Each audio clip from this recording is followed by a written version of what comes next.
Good. Good to go. Okay, all right. Thank you. Yeah, hey, great to be here today. I appreciate it. I want to talk about a matter of equity, and it's an issue that we just don't always see discussed. So I want to talk about affordability or cost of attendance of college in prison. Now, just so people don't know, the cost of attendance for higher education studies out here or anywhere is basically the full cost of college. So it's not only tuition, we're dealing with books, we're dealing with room and board, we're dealing with transportation, rent. So it's not only what it costs to go to college, but what it costs you to be able to go to college.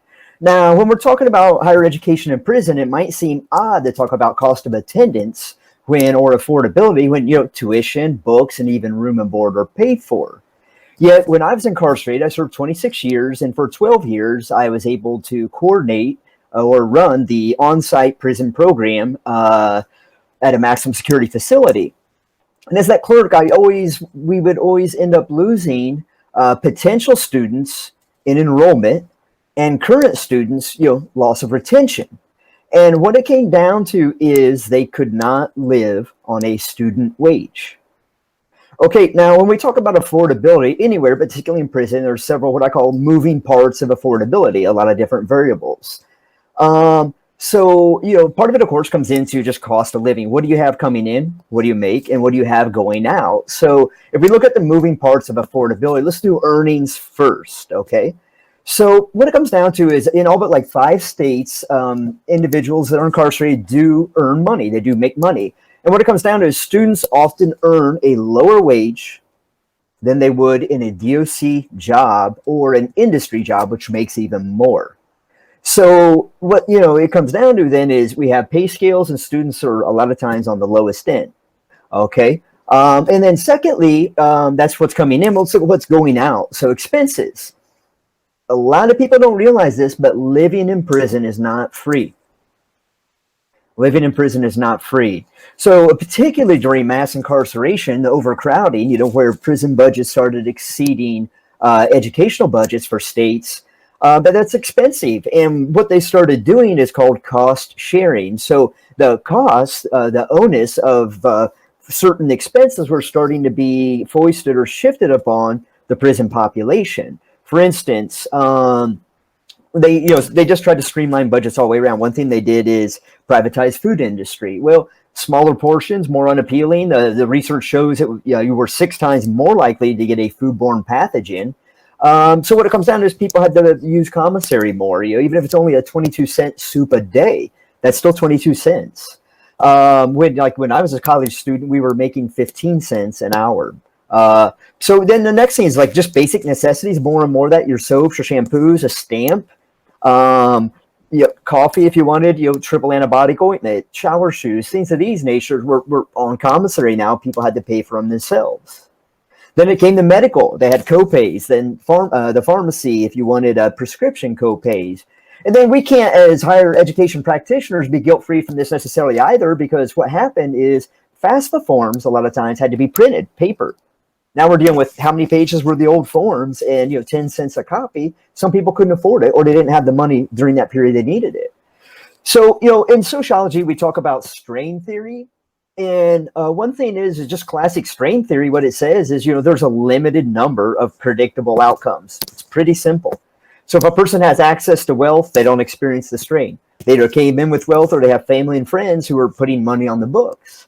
But if the person doesn't have that wealth, then what? Well, we put them in position one, they may have to hustle. Okay. No big deal in some ways. There's a long continuum of legality and illegality when it comes to hustle.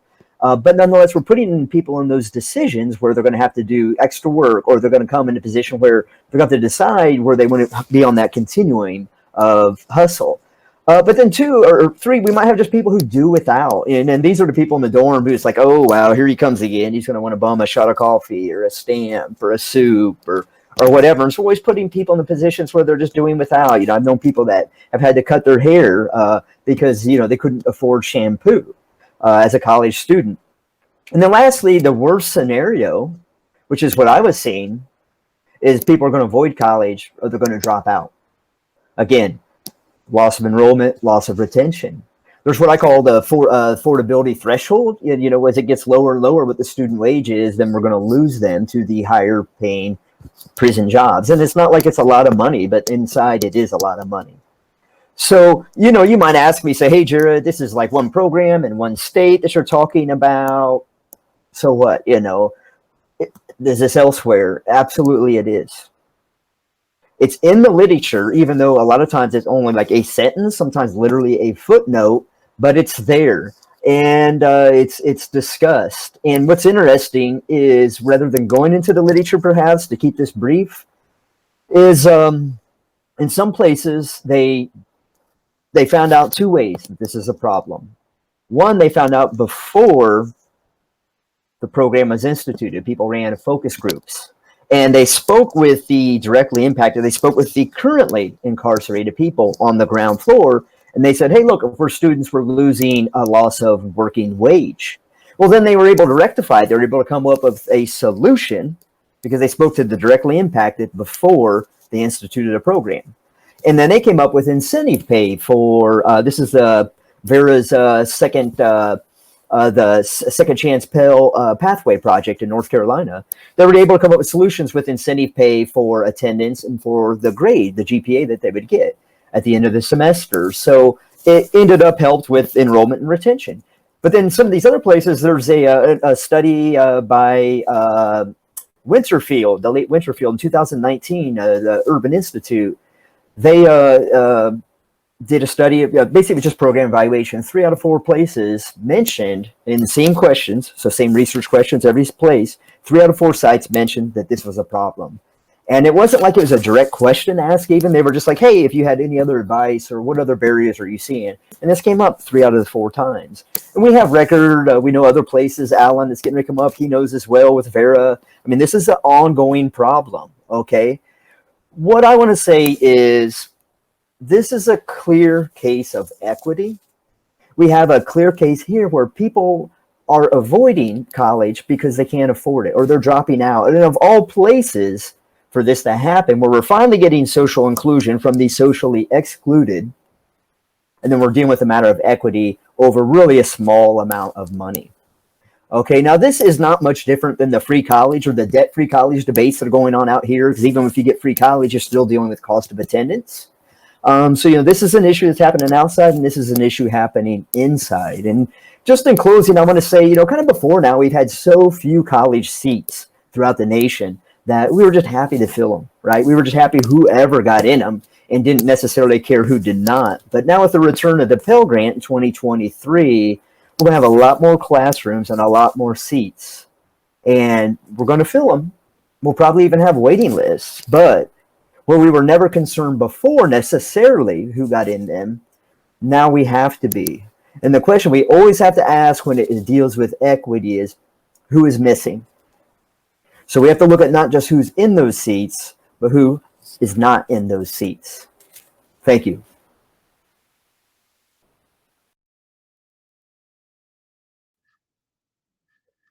Hello, can everyone hear me? Think we're good to go? Got it. All right, so I am Dr. Terrence Mcteer, the director of the Prison Education Project at Washington University in St. Louis. Just to kind of give you a brief description of my program and institution, I work at a wealthy institution, a private institution. Our program is funded 100% by the institution, and many higher education and prison programs are not. And while we are funded 100% by our institution, that may soon change with the implementation of Pell Grant and the expectation for us to fund our program independently. And so as I begin to kind of talk or dive into some of my topical areas as it relates to what is missing from the current conversation when it comes to affordability and access, I'm going to be leaning on that aspect of my particular institution, but more so drawing it to the larger conversation.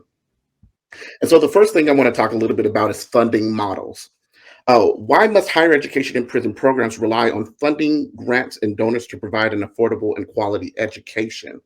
And as we begin to think through, or as I begin to think through the cost of tuition, the cost to attend college, I begin to think about are students who are impacted by this, who are going to take the brunt of the cost of these things. If our incarcerated students have half of the resources that a normal student gets, then why charge them the same tuition rate and fees? And so when we're looking at affordability, it doesn't make sense to charge them the same rates because they're not in a traditional college setting and they don't have the access to all of the resources that students get when they're on a traditional campus. And so this is a conversation I think we have to begin to think about. How does this increase access to educational opportunities, especially for those on the inside when they are constantly having to deal with the rise in tuition costs? It costs $665 per credit unit. Times that by three, we're looking at almost $2,000 just for one course, just to take a credit or to take a class in our particular program. And as we begin to think about other programs that exist, who don't even have the financial backing from their institutions, who are relying on those donors, we know that donors right now are not necessarily funding higher education and prison programs, or even grants and foundations. It's a little difficult to fund programs such as this. So we have to begin to tackle these funding models that exist within higher education in prison and within the traditional higher education setting. The other piece that I want to talk a little bit about is institutional influence. And I'm not talking about higher education per se, but I'm talking more so about the prisons and their role in limiting the amount of finances that come into our programs. For example, in thinking about Pell Grants, it's sometimes hard to get students to take 9 to 12 credit hours, which means that if they don't take those hours, then the amount of Pell they receive actually decreases. So then we're back at square one, where we're looking at how are students supposed to afford a program such as ours, who's charging $665 per credit unit. And if the number or if the amount that they receive for Pell Grant is decreased, then that means that they're going to have a higher bill. How is that affordable? And how is that creating access? And if you think about your institution or other institutions, and the amount that they charge, the amount that your university charges for tuition, can your student afford that bill? And then if we're thinking about the prison and the warden and those who make the decisions on who gets access to education, if these facilities are limiting the classroom spaces, saying that we don't have the guards to manage or supervise the classrooms as they go on, then it's almost as if they're saying that the students can only take one class. They can't take those 4 credits to maximize, again, the Pell Grant that they may receive down the line. And so, it's this a constant cycle of who is gatekeeping, who has access, and ultimately who's being impacted is our students, because, again, they're not really able to make the decisions financially on how many credits that they can take, when they can get Pell Grant, how much they can get, because the decision is ultimately up to the prisons and the facilities, and then the higher education institutions who charge. The last point I want to talk about in terms of what's missing from this conversation when it comes to affordability and access is financial literacy.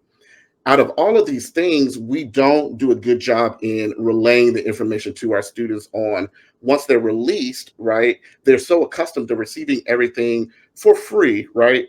But once they get out, now they have to tackle these large tuition rates. They have to think about housing and dormitory. They got to think about where they're going to lay their hair, what type of food they're going to eat, if they're going to have food to eat.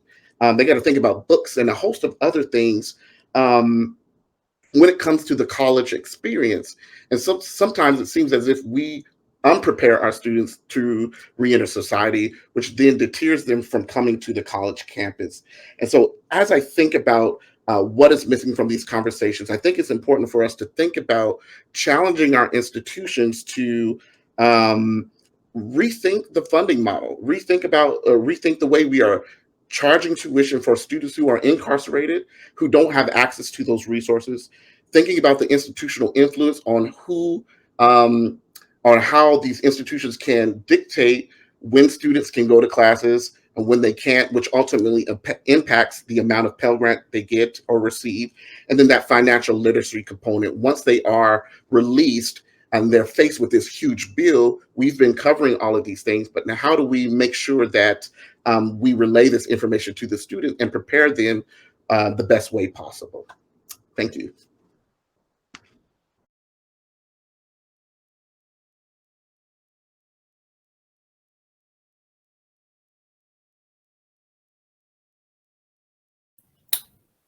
All right. Hello. Can everybody hear me okay?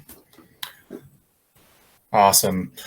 So, well, first I should just acknowledge that Jarrod and I coordinated our backgrounds perfectly, but I missed the note on getting the fancy shirt. So I'll have to keep an eye on that next time. Good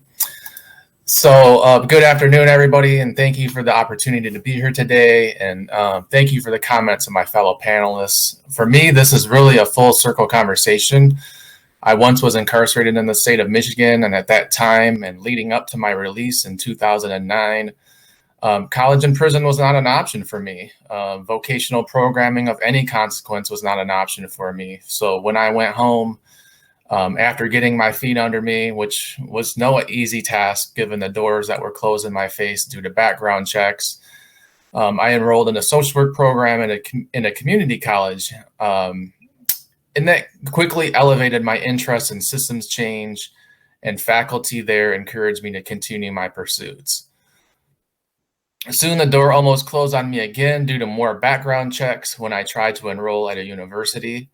I won't go into details, but this is not an uncommon occurrence, as many of you know. People pursuing their dreams are turned away daily at universities across the nation, not to mention for jobs and for housing, which happened to me as well. And then this was all on top of trying to figure out, how am I going to pay for all of this on top of providing for myself and my family, so on and so forth. So that's why, I just wanted to share a little bit about that and say that why this is a full circle conversation for me, to have overcome those challenges, which I recognize were lessened, by some of my own privileges. But to now be at the Vera Institute working with colleges and corrections officials across the nation to expand access to quality, equitable post-secondary education in prison. So a few comments I wanted to add to this conversation, and from the perspective of someone who's working with about 40 different colleges in 13 different states. I want to start on a positive note to acknowledge the progress that's been made by so many working in this space. We now have more students enrolled in post-secondary education in prison than ever. Over 22,000 have enrolled in Pell-funded programs in the last 4 years. States like Texas, Washington, and California have tens of thousands of students enrolled, not to mention the many programs across the country that don't always show up in the statistics. And we have hundreds of thousands soon to be eligible for Pell Grants in 2023. But college in prison has to be more than access. It has to be high quality, and everyone needs to have access, not just those who look like me or have certain sentences or those with certain resources. And then when I think about what quality means, and I'll get to the point about affordability after these next few points, but I think of what a student on any reputable institute of higher education campus in the country would have access to, and we need to match those same experiences and those same resources. So, for example, student services, colleges providing programming in prisons should be expected to also provide career, academic, and financial aid counseling, tutoring, faculty mentoring, peer mentoring, unique supports for unique populations, library services, etc. And not to put everything on them, but our their corrections partners need to let colleges do their jobs. They need to let them in and eliminate barriers to providing these services. Technology. Students need access to technology to type papers, learn basic computer skills, perform library research, job searches, etc. Faculty need access to technology to communicate with their students outside of class time, distance learning during lockdowns. smart boards, other supplements. And I also want to lift up the need for access to science labs. But finally, students should have access to multiple guided pathways, not just random smattering of courses, but stackable credentials that lead to high wage, in-demand careers, including liberal arts, STEM, career tech, avenues to success.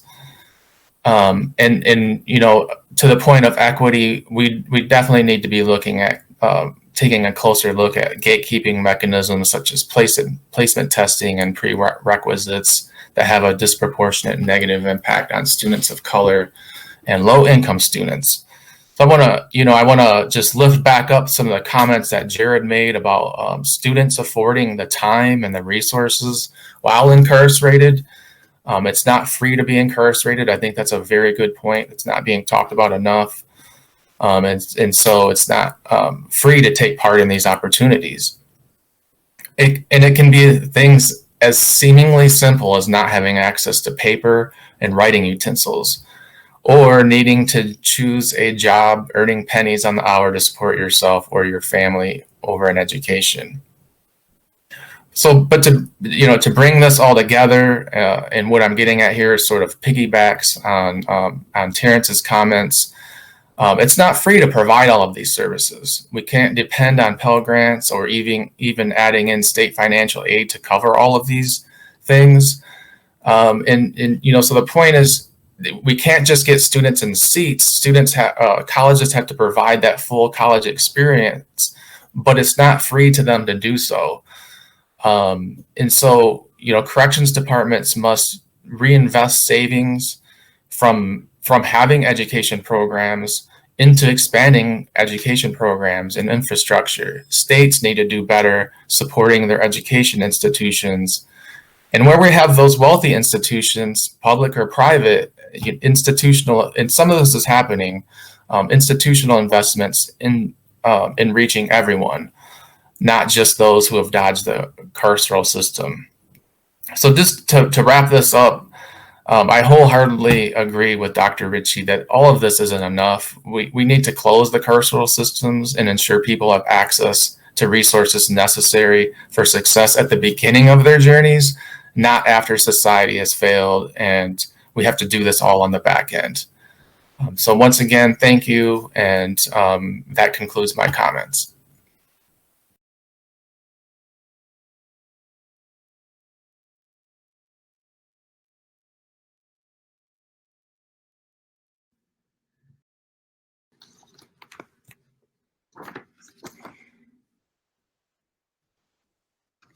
Great, thank you. Thank you, Jarrod and Terrence and Allan, for your comments and insights in these key issues facing the field of higher education in prison as they relate to the issue of affordability and under the broader spectrum of access. Thank you to the Ed Trust team for your leadership designing this event, in particular, Kayla, Brittany, Jordan, Will, and Ray, and Davon. And thank you for inviting the Alliance for Higher Education in Prison to host this extremely important event. And finally, Dr. Ritchie, thank you for framing the entire conversation today around the ideas of freedom work and abolition work as they relate to higher education in prison. My name is Mary Gould, and I'm the director of the Alliance for Higher Education in Prison. I'd also like to thank my colleagues for their efforts helping to shape the design and thinking around the conversations today. I've been asked to offer some very brief reflections on the affordability talks, and then we'll help facilitate questions from the audience. So this is also a prompt to folks in the audience. If you have questions, put them in the chat, and we will bring each of the panelists. We'll bring Jarrod, Terrence, and Allan back on stage for some question and answer. The talks today presented a number of insights and challenges and perhaps opportunities for the field. At the same time, there's sort of a common thread, and that's that funding to support access to post-secondary education in prison, while critical, Also, the will and commitment on the part of colleges and universities, departments of corrections, the broader public, and the field. Affordability is a central component of access. It has always been a problem for higher education in prison. It's always been a problem for higher education. Perhaps we should also be having conversations about free college. But even prior to the 1994 ban on Pell Grants, reporting from the U.S. General Accounting Office showed that no more than 10% of the total incarcerated population were ever provided access to post-secondary education. So we have the sort of demonstration of the issue of lack of access is solely not the result of unstable or inconsistent funding, but also the difficulty in building reliable and sustainable partnerships with prisons and with institutions of higher education, and the lack of will and systems of support on the part of colleges and universities, departments of corrections, to see people who are incarcerated as a student population deserving of resources and access to education. We're in the context of a lifting of the ban on Pell. These conversations are critical for us to be having about access and affordability, questions of stability for funding, and also to really consider the significant implications for racial and socioeconomic justice. Prisons and institutions of higher education share many of the same characteristics, namely racial and economic stratification. As this relates to Pell, I'll share one really quick example. 57% of Black students, 46% of Latinx students receive a Pell Grant compared to 31% of white students.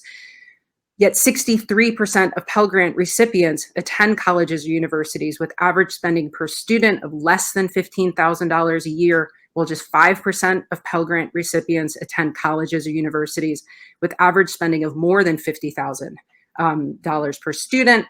Terrence, this issue came up in your talk as well, this question of the disparity in spending, which has significant impacts on persistence, completion, and credentials. These disparities are not distributed equally amongst college education students of higher education. We have students of color bearing the brunt of this burden on campuses. What our talks demonstrated today is the need to prevent a devastating trend in higher education, which is the widening of racial and economic inequality on campus from being replicated inside prisons or jails or detention centers, or when creating pathways to campus. So those are sort of the end of my remarks. I'd like to ask Allan and Terrence and Jarrod to come back on stage, and folks in the audience, if there are questions, those can go into the chat, but maybe I will just kick us off because an important part of our conversation today is really thinking in sort of really pragmatic terms, thinking about action-oriented approaches to opening up access, creating or maybe preventing the barriers around affordability. And so as we're thinking about either the field within programs or on college campuses, I'm curious to throw back to each one of you if there's a change, a single change that you'd like to see either on college campus or within programs. And maybe we can start our questions there, and again, invite the audience into the discussion, and also for each of you, if you have any questions that you'd like to ask each other or ask the audience, this is a great opportunity to do that as well. I don't know if anyone wants to jump in. I know, Terrence, you were kind of getting at this at the end of your talk, so I know you look like you might want to jump in on this one first, but I won't put you on the spot and say, well, yeah, no, different at Watch U, but go ahead. It's definitely hard to do it in 8 minutes. I can tell you that. I will say, I believe education should be free for our incarcerated students. I think we should be in that conversation around community colleges being free. I think that will really get us going, get our students going, and really get them going in the right direction. Even once they're released from incarceration, I think having that that option and having that conversation happen will definitely be a benefit to the HEP community at large.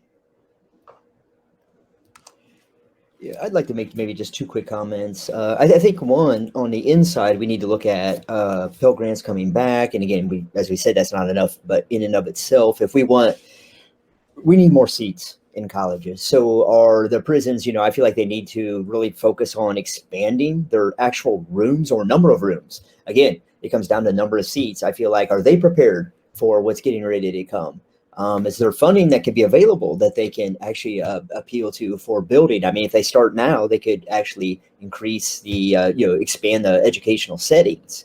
But that's a bottleneck right there that maybe I've never really heard addressed. It's just actual college, the facilities, education facilities. Every prison has to make do on its own, attend at night, weekends, whatever. But just an idea. But then secondly, the bridge of people from inside going out. Again, I'm an example where I earned two bachelor's degrees from the on-site prison program and ran their program for over 12 years as a prisoner. And they denied me when I got out to enter a PhD program. No university should be allowed to do that. They should have a pathway to help people from the inside go into their, into their institutions after that, into their, the university itself, the campus. And I was denied 3 years in a row. And finally, they just said, look, your case is too highly publicized and too local. But that should not happen. We should have the proper kind of integration there. So you guys both made great comments that sort of would have been what I would have said. I mean, I think too, like thinking of the outside, I mean, we got to get rid of background checks. I mean, this isn't an affordability thing, but we don't even get to the question of affordability if people can't even get through the front door. And so many, especially universities, community colleges do a lot better job at this, but universities are still have that checkbox, and it's either scaring people away or they can't even, they can't get through that door. And I think oftentimes the argument is, besides the standard safety protocol, there's also this, we don't want to set people up for careers where they'll be, turned away. And, but I think there's other ways you can do that besides sort of having this background check process at the beginning. So it's not directly answering the question of what one thing I would change about affordability, but like I said, we can't even get to that if people can't get through the door. Yeah, I mean, again, and maybe Allan, that's sort of bringing us back to like where affordability falls under this issue of access, and that there are sort of other barriers in the way. And before we get to, you've got to get in, you've got to have a foot in, you have to have a way in the door before you can even start thinking about how to afford it. And Jarrod, to your point as well, there have to be seats, there has to be the will, there has to be the space and the access. And maybe this is related as well. There's a question in the chat about around basic needs. And I think, this issue came up again with employment, but also other student support services. What are campuses doing to address? And so the question in the chat is, can we actually address affordability if the other social safety nets we rely on are not working? So can higher ed solve basic needs? And so maybe I'll throw that out to the three of you and ask, what can college campuses do? Or what would you like to see on college campuses? I work, I'm gonna take a stab at this. I work at a university, worked as a faculty, now working in a higher ed program. I believe institutions can tackle a lot of these basic needs. I think institutions cower and hide behind the fact of safety issues, when in reality, that it's a public institution. Anyone can walk on this campus and do anything. And I'm not saying, I don't hope that happens at all, but I'm just kind of pointing out that reality. So if safety is that big of a concern, then we need to be having those conversations on how do we rectify safety. But I do believe institutions have all of the resources, the tools that we can utilize and think that our students can benefit from in terms of housing. We have dining halls, we have counseling services. We train people to go into the community to do this work. So why not utilize the things that we do best at the institution? We have that. We have it. We can solve it. I would say two things. I think great points, too, Terrence. But I was kind of on an interview yesterday along with doctors Aaron Corbett and Aaron Castro, and one of the two mentioned, they said, look, admissions officers or people that are kind of in HR need to be actively going in prisons.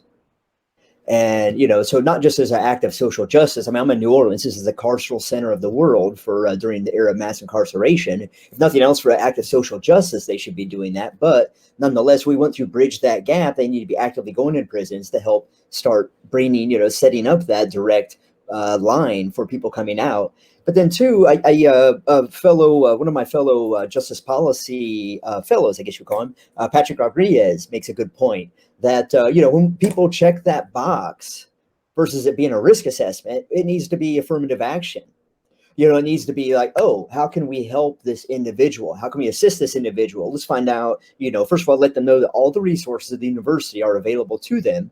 But then second, what other resources can we help plug them into outside of the university, the wraparound services? And so, it'd be nice if we could see, if we have to have the box, we really ideally we're going to get away with, get rid of it, but we still, and then maybe the last point is just, the underground scholars and kind of NJ Step, some of these folks that have a community of formerly incarcerated individuals. And that makes such a difference. I'm at Tulane University, very privileged institution.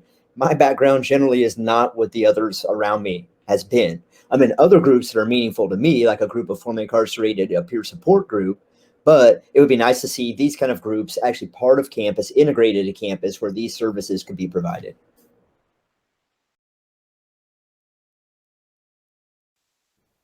Yeah, I think that I mean the one thing that came to mind right away, and it's similar to the comments made at the beginning of this entire thing. We're thinking about so absolutely colleges, especially the larger wealthier universities, should absolutely be and can be addressing basic needs of students above and beyond educational needs.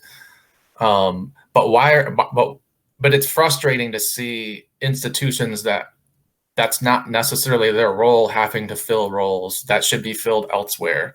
Like, we create all these gaps in societies and then we try to backfill them elsewhere. Like, we shouldn't have to have college in prison. People should have had access to that stuff before. And now we're doing college in prison. And people should have access to basic needs before they get to college. And here they are at college and having to get those needs met there. So I just wanted to sort of elevate that part of it, of like, we need to get further upstream in society of thinking about these things, and not have to address them in the back end so much. Thank you all. I'm going to have to wrap us up now and give us space to move on to the next conversation. But Jarrod and Terrence and Allan, I just want to say it's been a real joy to be in this planning process with you and be in conversation. Thank you for kicking us off and giving us so much to think about. I know for folks who are participating, we're going to carry these threads of conversation throughout the remainder of the afternoon, and we'll have some time in breakout rooms, and you'll have time with speakers as well in breakout rooms if you're lucky enough to land in a room with them. So we'll all be sticking around and have, Jarrod and Terrence and Allan will be looking forward to chatting with everyone as the afternoon goes on. Thank you.